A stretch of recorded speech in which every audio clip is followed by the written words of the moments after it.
సంస్కారానికి పోవట్ల, అణుకుగా ఉంటున్నాడు, అందరినీ కలుపుకెళ్లే ప్రయత్నం చేస్తున్నాడు, సంస్కారయుతంగా ఉంటున్నాడు. కాబట్టి ఢిల్లీలో కూడా దానికి సర్టిఫికెట్ ఇచ్చేసినట్టుగా అనిపిస్తోంది ఈ ఇష్యూస్ చూస్తే.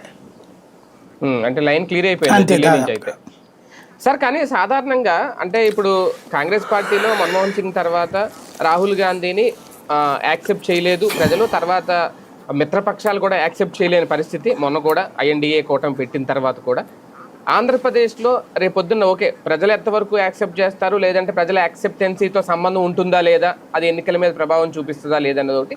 అలాగే వీళ్ళు కూడా ఒక కూటమిగానే ఉన్నారు.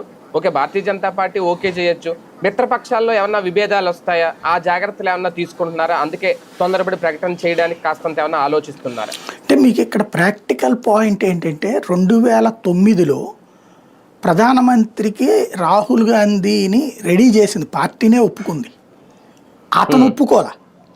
అంటే 2009 ఎలక్షన్స్కే ప్రధానమంత్రి అభ్యర్థి రాహుల్ గాంధీ, 2004లో ప్రధానమంత్రి అభ్యర్థి మన్మోహన్ సింగ్ అయితే 2009లో రాహుల్ గాంధీని ప్రధానమంత్రి అభ్యర్థి. అప్పుడు రాహుల్ గాంధీ చెయ్యి కాల్చుకున్న ఫలితం ఇన్నేళ్ళు ఇక అసలు ప్రధానమంత్రి అవుతాడా అనే సందేహానికి తెచ్చింది.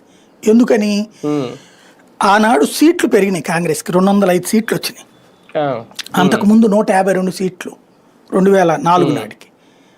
2009కి వచ్చేటప్పటికి అది వచ్చేటప్పటికి రాహుల్ గాంధీలో పేరాశ పెరిగింది.